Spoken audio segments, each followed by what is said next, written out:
Yo, what is going on, guys? Winner Kills here, and welcome to a brand new Locals feature match. Here we are in round 3 for April 22nd's Locals. We've got Rikka, Sunavalon, Therion on the left versus branded Despia on the right.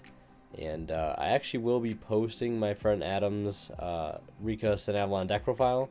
Probably either the day that this video goes up or maybe the next day. It will be going up this week though. The video is like literally already edited, and it's just a matter of me uploading it, etc, etc. So we're gonna see Brandon lead here with the I think that was a fusion deployment, then going into the Brandon lost with the Brandon fusion. So I'm already off to a pretty good start, especially since there's no Ash Blossom to be had. And I can't believe the I guess I can believe it, but the amount of support that the branded deck, the Despia deck, has gotten, even in Cyberstorm Access, like some of the cards coming out in there are pretty crazy, considering that the deck already has access to basically an FTK with Gimmick Puppet, and the fact that they've also given the deck an option to Gimmick Puppet without Expulsion. So even if you were to ban Expulsion, the deck could, I'm pretty sure it could still Gimmick Puppet lock with the new Albion. There's a new fusion monster that does something similar to that effect, but they also have a trap card too, that lets them synchro, which is actually, I mean, it's actually really cool that it has a synchro option outside of Lulu Waylith. I think that's the name of it, but they can also go for Baron, and I think there's another one. It's called like Dissipator, which is a really cool name. Like, this deck has like some of the best art and just some of the better names of any archetype I think that has recently come out, and it's really cool. But like, the amount of support is just like overwhelming at this point, and the cards are already so good. Yeah, I don't know really where I'm going with that, but I just, yeah, interesting to say the least. So we're gonna see them end on the Grand Guignol, Mirror Jade, both Starlight, by the way. Lots of alties, lots of Starlights for this archetype. Lots of love going for it. And we're just going to see him end on that board. Not a terrible board, right? Definitely will be a lot better post-Syac. We're going to see Rikka lead with the Sowing into Seed, into Dryas, and they're going to use Mercurier there. That seemed a little... not something that I would do necessarily, just because... Yeah, I mean, what are you gonna stop them from getting another Sowing? And I'm pretty sure Sowing is a hard once per turn. It's been a little while since I played Rikka myself, but I believe Sowing is a hard once per turn. So yeah, you let them get another copy, and then just hold that negate in hand for something else. And they've also played into Tactics too at that point. So we will see which effect of Tactics they will choose to resolve. It is going to be the effect to go ahead and draw 2. And it looks like they've drawn into Mudon and Twin. They've also resolved the Disc Coliseum to go and search for Lily Borea. And it looks like on the summon of Twin, which is actually a really good draw here, considering how they started their turn, they're going to activate Mirror Jade, dumping the Sprined, and they'll also use Branded Expulsion. Not Floodgate locking, but summoning out the graveyard target that Twin would have had. Yeah, and I just remember that's another reason why Expulsion is kind of broken too, because I remember a particular interaction that you could do with Expulsion against Kashtira. Since it can summon from Banish or Grave, you can take their birth options, because I wouldn't say target, because obviously it doesn't target, but it can steal Fenrir's out of their grave or banished. Deny them that option. And then it looks like we're going to see them use the Grand Guignol to bring out Despian Quartus. It's not really going to do too much at this point. I mean, it can float into Albaz if they're not careful. Activating Concon, and they're going to use Snowdrop now, tributing off the Bestial Lubellion to bring out the Snowdrop and a copy of Mudon. And I just realized they could have technically added another Concon there, and then use Glamour to, or use the Con to set a Glamour. That way they contribute off 2 of the opponent's monsters, because Con's effect to use the opponent's stuff as tribute is a soft once per turn. Well, not a soft one, it's like a once per copy kind of thing. It's always a very cool thing to kind of realize in the moment, but oftentimes it doesn't ever really come into practice, which is kind of interesting. I think there maybe have been once or twice in my entire time of playing Rikka Sunavalon where I've actually conned, tributed something that my opponent had, then played another con, and then tributed something else again. But it is something that you can do, and if you are new to Rikka, that is something you can kind of pay attention next time you are playing the deck. That it is not a hard once per turn. As long as you got another copy, you can do it again. So we're going to see them use the Snowdrop to make everything level 4, go into Strenna, add back, I think it was a Glamour they might have added back. But I can also see why they didn't want to grab another Con obviously, is because they want to get access to Sheet, because they probably realize they're not going to be able to go for game here, not going to be able to OTK. So investing that much into board breaking, maybe not the best idea. Want to have a little something extra for the following turn. Now they're going to go ahead and summon Lily Borea by equipping the Mudon, and then they're just going to go into the battle phase, attack over the Seed. And I'm assuming they're doing that so they can get access to Melius, which they're going to link for now in main phase 2. That's going to go ahead and bring out the Seed, and then go into a Real Man's Tree, aka Bengal Lancer, and that is going to go ahead and bounce back the Quartus, which has been a bit of a threat. And I'm assuming they attempted to leave main, and then Quartus triggered, zeroing everything out, and then still in main, they dropped the Lily to attack over the Seed, to just be able to get into that Bengal Lancer in phase. We're going to see the Sprine, go ahead and bring out Albaz, and they're going to go ahead and discard Adlib, and they're going to negate the Albaz by tributing off the Strenna. Strenna will go ahead and do its thing, bringing out itself as material underneath a Teardrop. Beautiful CR Teardrop. Need to get my hands on one of those at some point. And we're going to see our branded players start things off by activating branded in red. I assume they're going to be targeting the Adlib. And they're going to chain the Sheet in response. And they're going to go ahead and tribute off, I think that was Albert on board, and take the Albaz. And they'll still go ahead and get to fusion here. They're going to go ahead and fusion for the Lubellion. They're going to get Mirror Jade out. They're also going to get to search for Cartesia off of Branded Lost. Starlight in the grave. Regular secret rare in the hand. And, of course, the Adlib bringing back the Mirror Jade. Now they're just deciding what exactly they want to fusion for with the Lubellion. And they could go for again, don't know if they could go for Quartus, actually. Well, let's actually see what they're putting back. They're going to put back Albion and Albaz, but... Oh, yeah, I think because I think I was actually watching this match on the side, because I think I had to buy this round. Yeah, they tried to fuse for another Mirror Jade, but you can only control one Mirror Jade. So, yeah, Draco Stapelia is probably a good bet.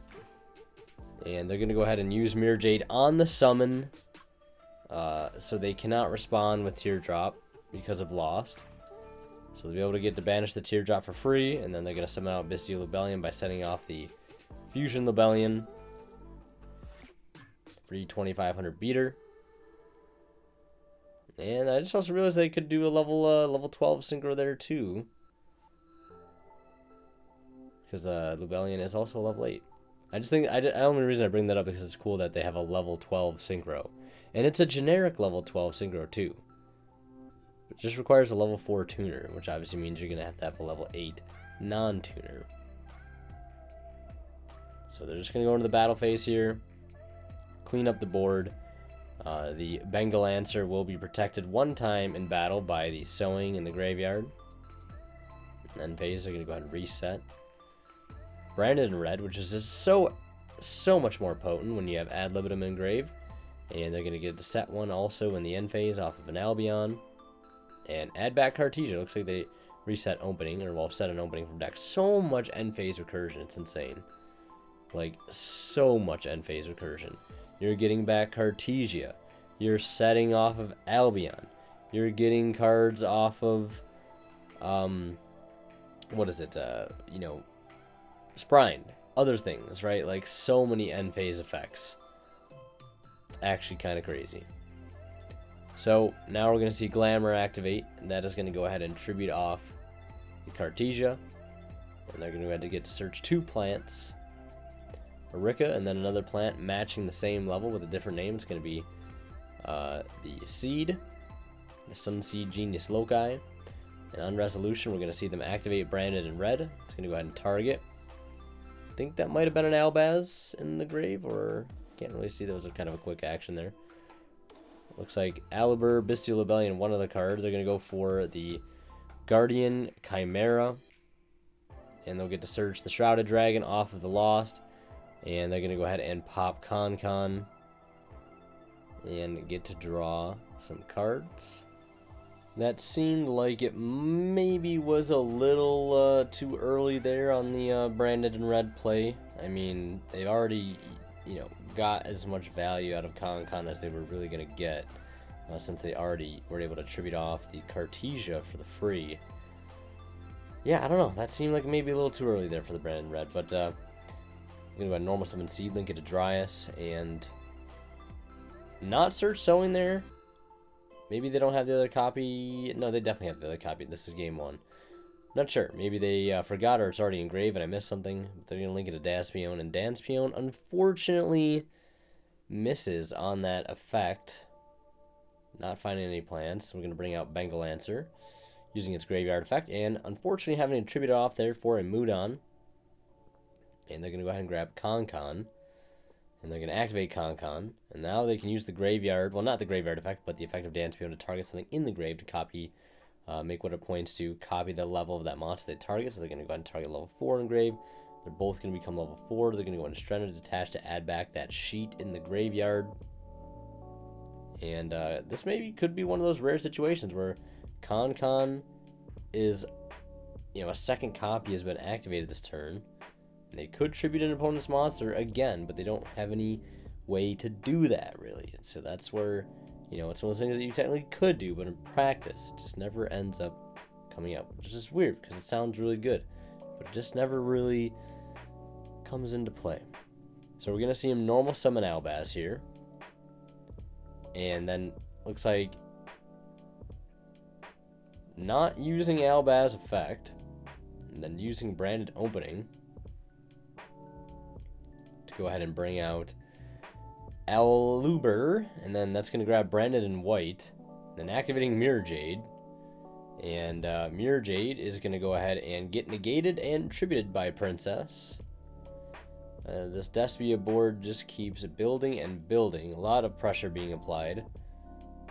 And then I go ahead and use Brandon White, basically just go ahead and fusion for another Mirror Jade, activate it again, dump Sprine, and they use the effect on summon here, and they activate sheet in response, which they cannot do because of the branded lost.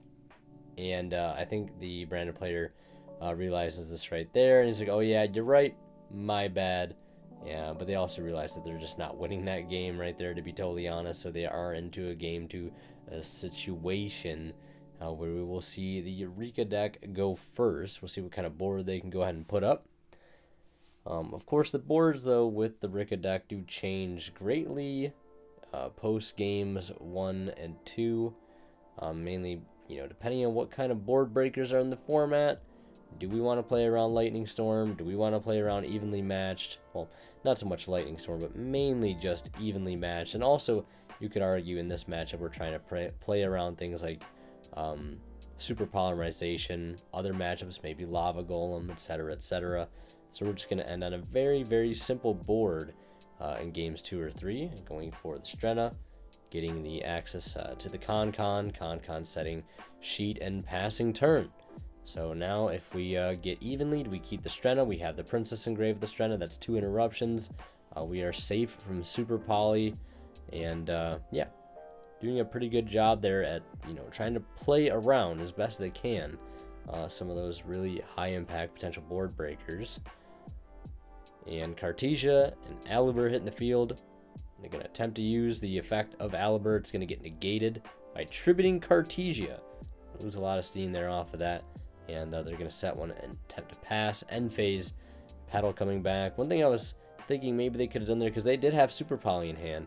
They could have possibly set or held the Super Poly, waited to the end phase, Super Poly'd off the Strenna and the Petal into a copy of Garura. But I guess they can still do it now. After they resolve Snowdrop, trimming off the Alibur, they're going to go ahead and use that Super Poly and fuse away the Strenna and the Snowdrop into Garura.